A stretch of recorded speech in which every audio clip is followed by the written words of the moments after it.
All right, today we're going to dive into a really powerful map for personal growth. It's a way to look at the very architecture of our inner world, you know? We're going to visualize our consciousness, not as some big mystery, but as a structure, a building that we can actually navigate. So let's just start with this one powerful idea. What if your consciousness wasn't just some random state you're in, but it was actually structured, like a skyscraper? I'm talking a building with a dark basement of survival, some mid-levels of struggle and competition, and then a penthouse of transcendence. And you know the best part of thinking about it this way? It shows you where to find the elevator.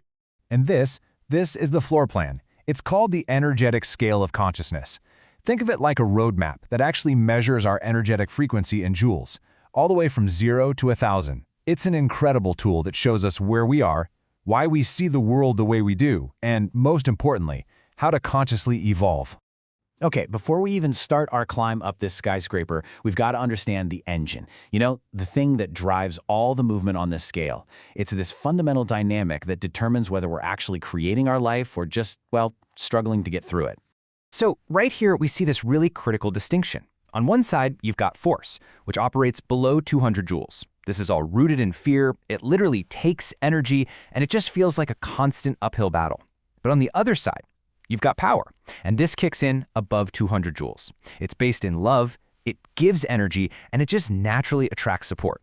Honestly, the entire journey up the skyscraper is about this one single shift, from living by force to living with power. So let's begin our journey where, let's be honest, most of us start, down in the basement levels of the skyscraper. This is the place where life is focused on one thing, and one thing only, just trying to survive. This is the foundation. We call it the survival zone, from 0 to 200 joules. In this space, consciousness is in a state of contraction. It's tight, it's defensive, and it's totally dominated by our most primal, fear-based instincts. Yeah, down here, the world feels dangerous, maybe even hopeless. You're not creating energy. You're just taking it from others, from your environment, just to get by. The central question that runs everything is just, will I survive? This is the realm of archetypes like the victim or the addict. Basically, these are the masks we wear to protect a really fragile sense of self. But then we get to a critical threshold, the first huge breakthrough point. At 200 joules, we hit the level of integrity. This is that moment we stop blaming the world for our problems and we start taking responsibility for our own experience. It's literally the doorway out of the basement. So crossing that 200 joule line gets us out of the basement and up a few floors into what's called the reactive zone. Now, we're not in pure survival mode anymore, but as we're about to see, life is still very much a battle. See, in this zone, the big question shifts from will I survive to am I good enough? Life feels like a competition, right? A constant struggle to prove your worth. Your energy is kind of mixed. Sometimes you give, sometimes you take.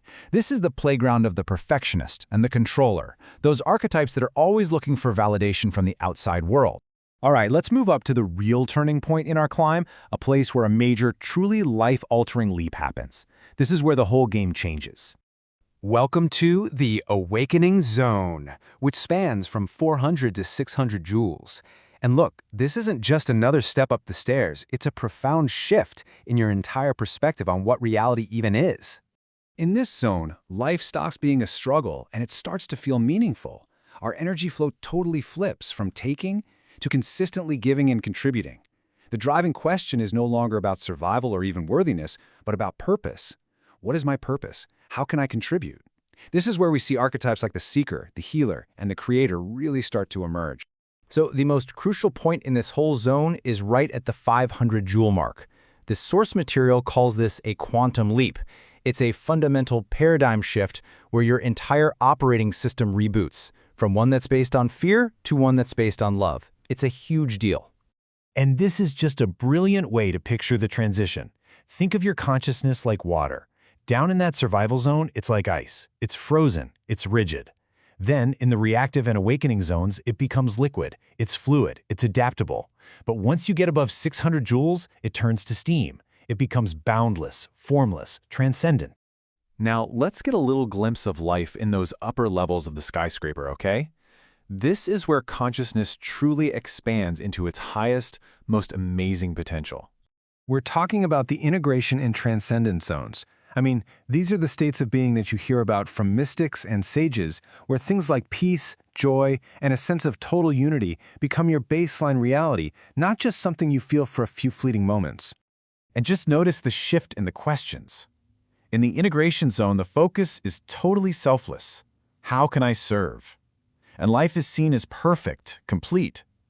But as you move into the transcendence zone, the questions just dissolve. There are no more questions. There is only being. The life you become simply I am. The personal self just kind of merges with the whole. Okay, this is a fascinating map, right? But how do we actually use it? How do you take the next step up in your own personal skyscraper of consciousness? So here's the key takeaway. You can't just leap from the basement to the penthouse. Real, lasting change comes from integration.